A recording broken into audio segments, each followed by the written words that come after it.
পরম পূজনীয় ভিক্ষু সংঘ,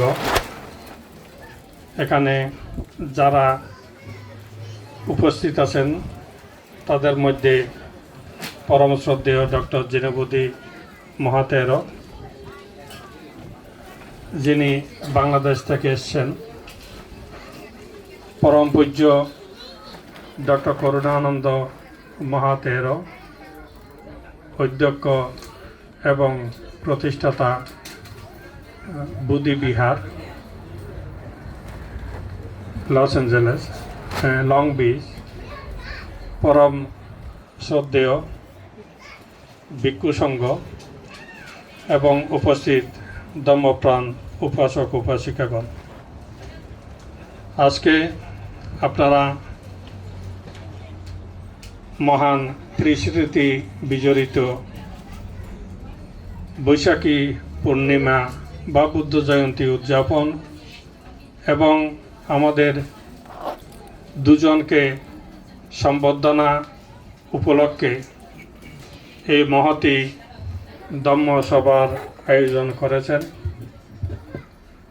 আমি সকলকে আমার পক্ষ থেকে এবং ফ্রান্সবাসী সকল উপাসক উপাসিকাদের পক্ষ থেকে আপনাদেরকে বুদ্ধ জয়ন্তীর শুভেচ্ছা জানাচ্ছি, মাঙ্গলিক আশীর্বাদ জানাচ্ছি।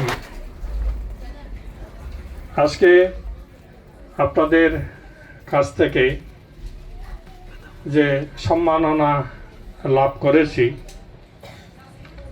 এই সম্মাননা প্রসঙ্গে আমি দু একটা কথা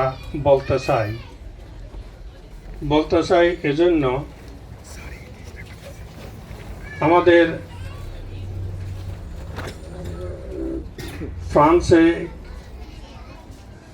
যত বড়ুয়ারা বর্তমানে আছেন, আমাদের ইউরোপ, আমেরিকা বা পাশ্চাত্য দেশে যত বাংলাদেশ থেকে আমাদের স্বগোত্রীয় বড়ুয়ারা মাইগ্রেটেড হয়েছেন, তার মধ্যে ফ্রান্সে হচ্ছে জনসংখ্যায় সর্বাধিক, প্রায় 7-8 হাজার মতো বড়ুয়া ওখানে আছে। তারপরে সম্ভবত এখানে আমেরিকাতে। তো আমাদের বড়ুয়াদের একটা বৈশিষ্ট্য আমরা দেশেও এবং বিদেশেও লক্ষ্য করেছি, আমরা নিজেদের মধ্যে ভেদাভেদ এগুলো লালন করে থাকি। নিজেদের মধ্যে ভেদ বিভেদের কারণে আমরা একত্রে থাকতে পারি না, একত্রে কোনো প্রতিষ্ঠান আদি করতে পারি না, আমাদের মধ্যে নানা ভেদ বিভেদ থাকে। ঠিকই সেটা এখানেও আমি লক্ষ্য করতে পেরেছি। যারা এখানে আছেন সবাই একত্রিত হয়ে এই অনুষ্ঠান আদি যদি আমরা করতে পারতাম এবং কোনো প্রতিষ্ঠান আদি যদি বড় করে আমরা করতে পারতাম, তাহলে সেটা হতো আমাদের অধিক কৃতিত্ব এবং সেটা আমাদের জন্য মঙ্গল হতো। কিন্তু আমাদের নিজেদের কারণে আমরা সেটা পারি না। তো এজন্য আমি সবাইকে আহ্বান জানাচ্ছি, আমরা নিজেদের মধ্যে বিভিন্ন প্রতিষ্ঠান থাকলেও ভেদাভেদ ভুলে গিয়ে যাতে আমরা সকলের সাথে মিলেমিশে থাকতে পারি, যোগাযোগ রক্ষা করতে পারি এবং আসা যাওয়া করতে পারি, সেই রকম একটা পরিবেশ রাখা উচিত।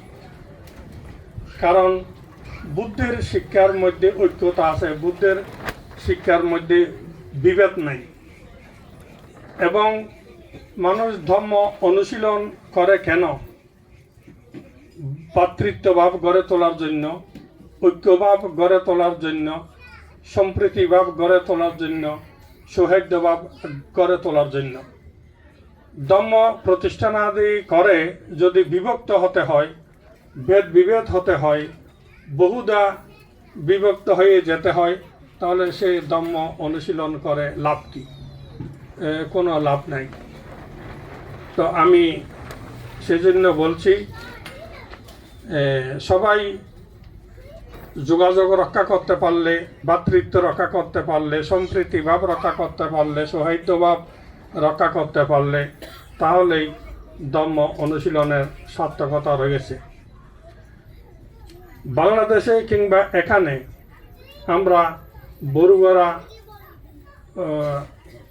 হাতের মুঠোয় গণা যায়। বড়ুয়ারা আমরা যারা আছি তাদেরকে হাতের মুঠোয় গণা যায়, এবং আমরা পরস্পরের সম্পর্কে সম্পর্কিত আত্মীয় স্বজন।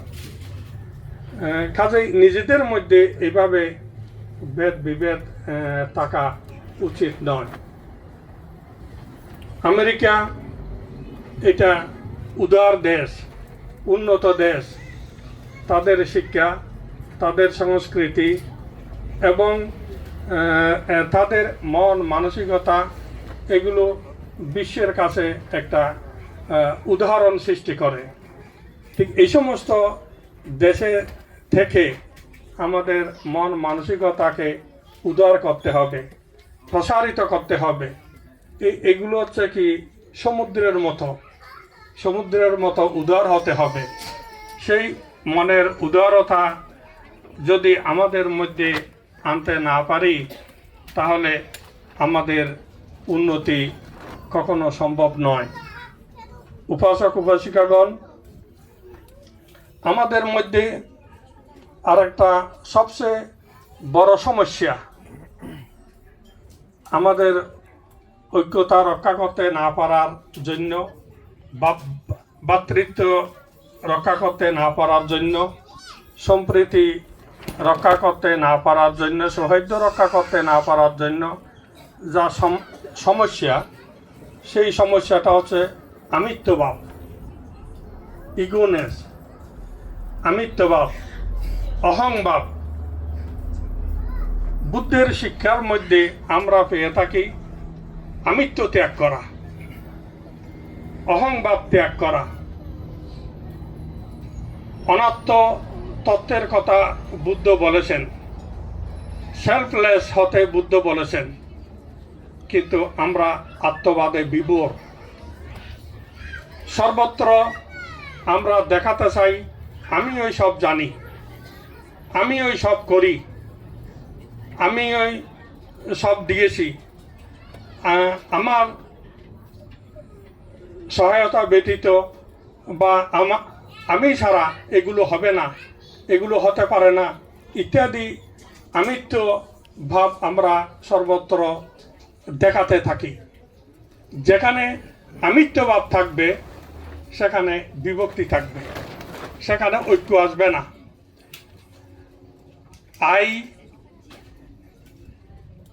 এই মনোভাব, আমিত্ব, এগুলো ত্যাগ করতে হবে।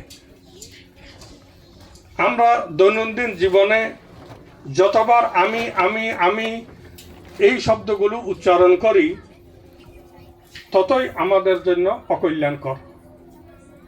আমি জায়গায় যদি উই উচ্চারণ করি, আমরা করেছি, আমরা করতে পারি, এই জাতীয় মনোভাব যদি আমাদের থাকে, তাহলে সেখানে অনেক শান্তি থাকে। আজকে কার প্রদর্শন কতটুকু দেখাতে আমরা মরিয়া হয়ে উঠি, আমিত্ব দেখাতে মরিয়া হয়ে উঠি। সেজন্য আমাদের মধ্যে ঝগড়া বিবাদ, শিক্ষিতদের মধ্যেও ওই রকম ঝগড়া বিবাদ, অশিক্ষিতদের মধ্যেও ওই রকম ঝগড়া বিবাদ। এখানেও প্রাচ্যে কিংবা পাশ্চাত্যে সর্বত্র আমাদের মধ্যে একই মনোভাব। তো এইগুলো হচ্ছে কি বুদ্ধ শিক্ষার বিপরীত। যদিও আমরা মুখে বুদ্ধের অনুসারী বলে প্রচার করতে থাকি, কিন্তু আমাদের দৈনন্দিন জীবনযাপন, আমাদের মন মানসিকতা, আমাদের চিন্তা চেতনা, এগুলো বুদ্ধের শিক্ষার সাথে সামঞ্জস্যপূর্ণ নয়, যার কারণে আমরা আজকে শতদা বিভক্ত, শূন্যছাড়া। না হলে আমাদের মধ্যে প্রতিভা আছে, আমাদের মধ্যে উৎসাহ আছে, প্রেরণা আছে, কিন্তু মানসিকভাবে আমরা যে মহান দেখাতে পারি না। উপাসক উপাসিকাগণ, আজকে যে প্রতিষ্ঠান এখানে আমাদের পরম পূজ্য ডক্টর লোকানন্দ ভান্তে দাঁড় করিয়েছেন, তার সাথে আমার সাক্ষাৎ দেখা না হলেও আমি তার সম্পর্কে জেনেছি। তার সাথে ফোনে দু একবার কথা হয়েছিল।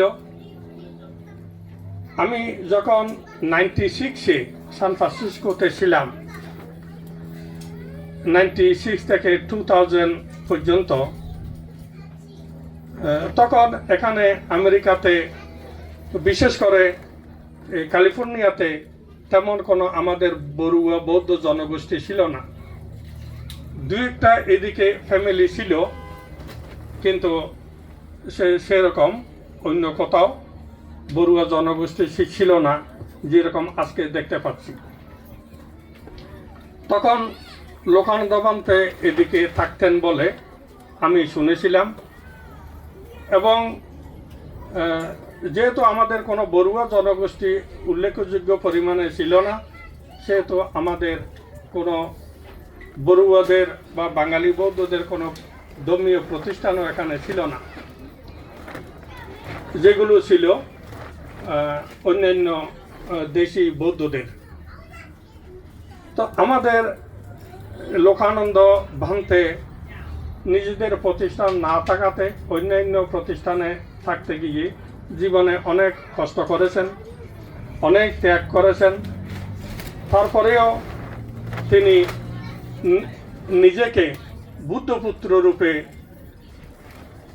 থাকতে সর্বাঙ্গীন প্রচেষ্টা করেছেন, এবং সর্বশেষে তিনি এই প্রতিষ্ঠান দাঁড় করিয়েছিলেন এখানে। কাজেই ভান্তে এখানে যারা আমাদের স্বগোত্রীয় বড়ুয়া বৌদ্ধরা এসছেন, তাদেরকে তার পক্ষে যতটুকু সম্ভব তিনি আপ্রাণ চেষ্টা করেছেন সহযোগিতা দিতে, সাহায্য করতে, এবং তাদেরকে এখানে প্রতিষ্ঠিত করতে ভান্তের সহযোগিতার কোনো অন্ত ছিল না। এবং যার কারণে ভান্তে সর্বজন শ্রদ্ধেয়, এবং ভান্তের প্রতি সবাই কৃতজ্ঞ, অবনতমস্তক। উপাসক উপাসিকাগণ, আমেরিকাতে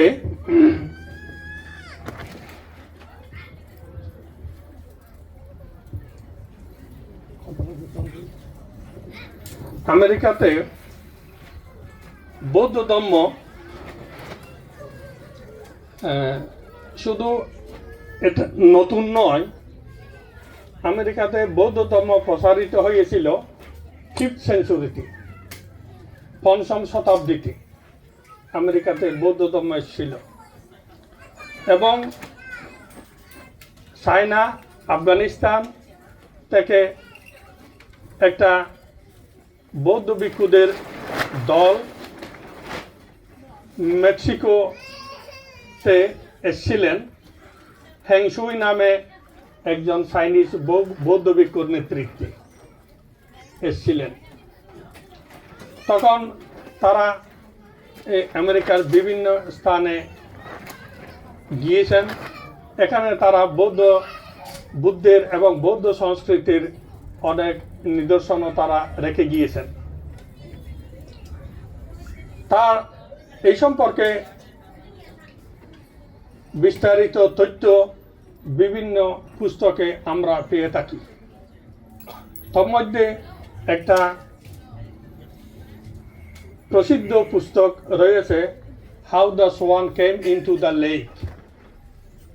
রিক ফিল্ডস নামক একজন রাইটার, আমেরিকান রাইটার, তিনি সেখানে বর্ণনা করেছেন, এবং তিনি জোরের সাথে দাবি করেছেন যে Columbus did not discover America. Buddhist monk discovered America. এটা তিনি তার বইতে লিখেছেন, আরও কয়েকজন গবেষকে এই সম্পর্কে লিখেছেন। তারপরে বৌদ্ধ ধর্মের আধুনিক যুগে এখানে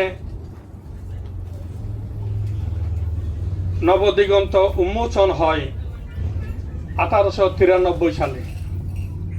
1893 সালে শিকাগোতে ওয়ার্ল্ড পার্লামেন্ট রিলিজিয়াস কনফারেন্স হয়েছিল, বিশ্ব বৌদ্ধ ধর্ম সম্মেলন হয়েছিল। সেখানে বিশ্বের বিভিন্ন ধর্মের প্রতিনিধিদের আগমন হয়েছিল, আমন্ত্রণ জানানো হয়েছিল। সেখানে প্রত্যেক ধর্ম সম্পর্কে সেখানে বক্তৃতা হয়েছিল। বৌদ্ধ ধর্মের রিপ্রেজেন্টেটিভ করেছিলেন শ্রীলঙ্কার অনাগারিকা ধর্মপাল 1893। তিনি এখানে এসে যে বক্তৃতাটা দিয়েছিলেন, world debt to the Buddha,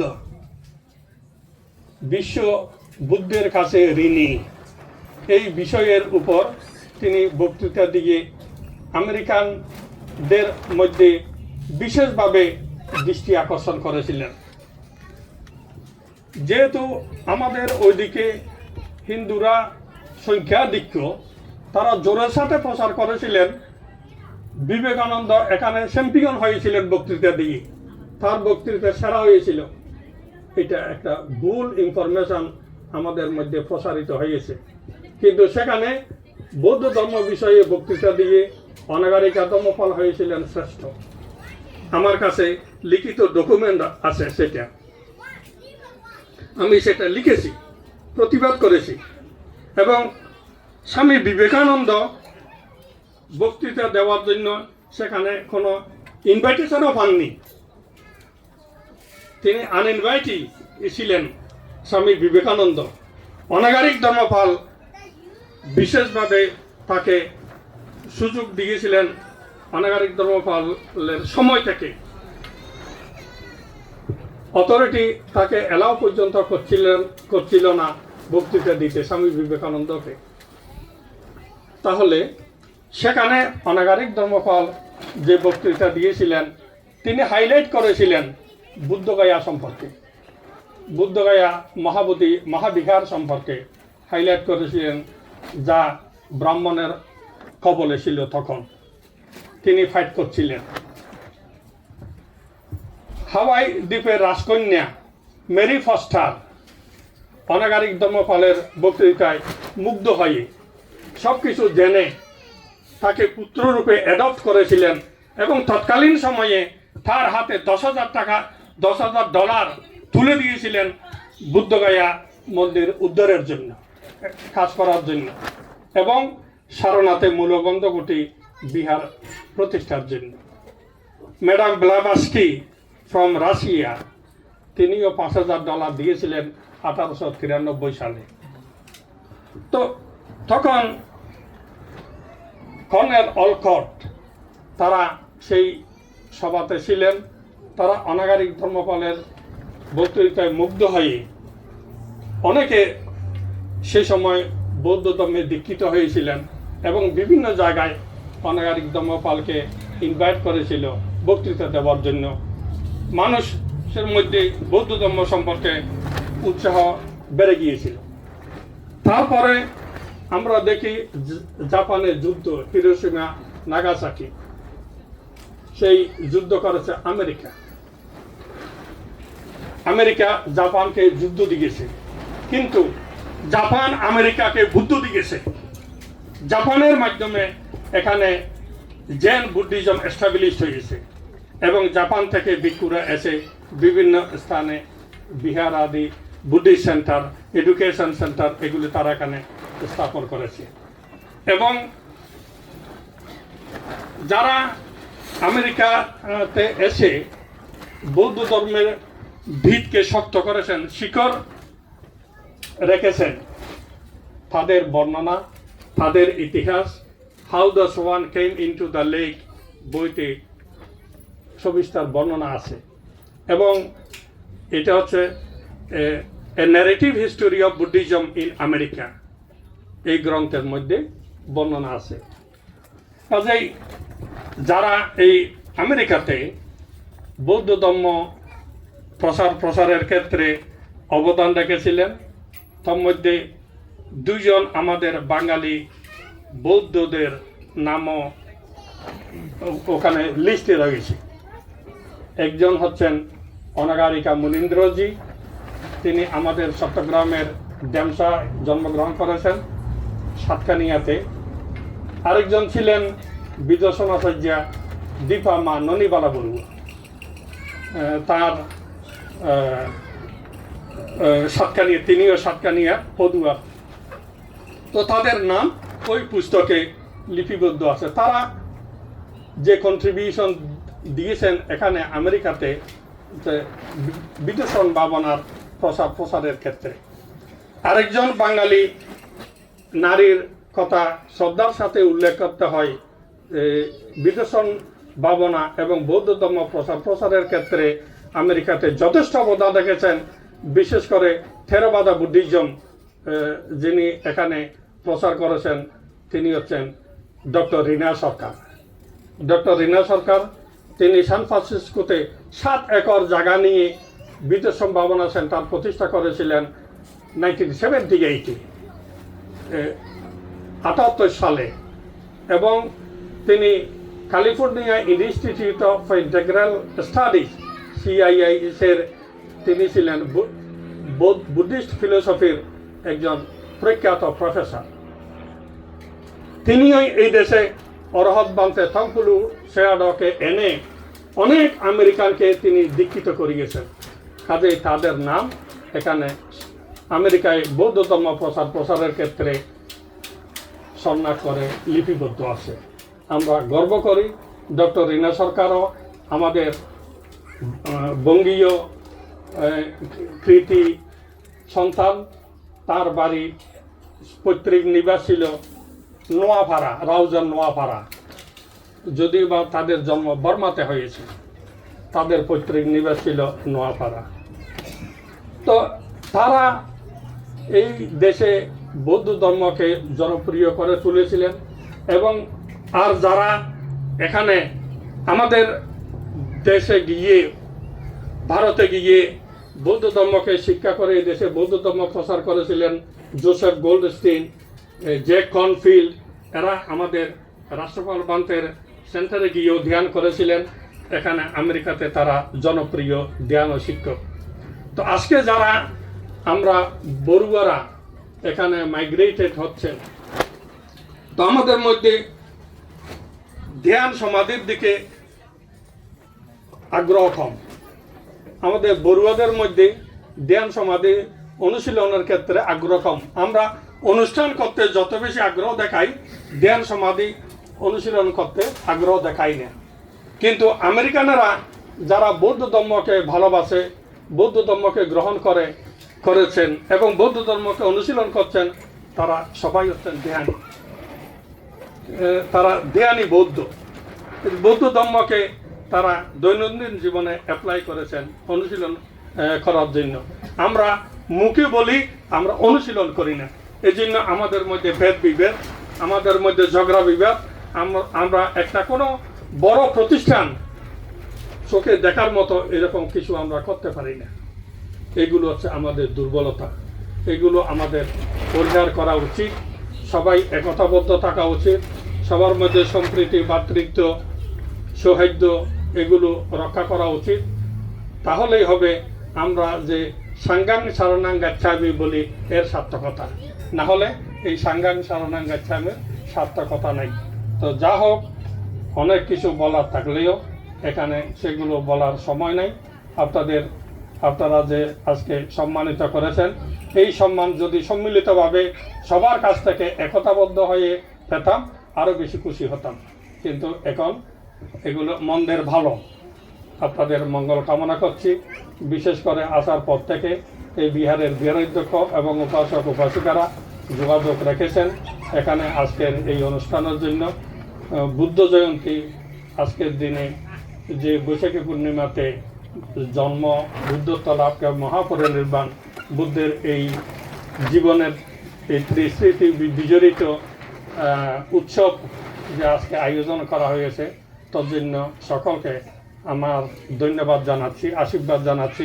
সকলেই ভালো থাকুন, সকলে নিরোগ থাকুন এবং বুদ্ধ ধর্মের বিজয় পতাকা আরও সামনের দিকে বিশ্বব্যাপী এগিয়ে যাক, এই কামনা করে আমার বক্তব্য শেষ করলাম।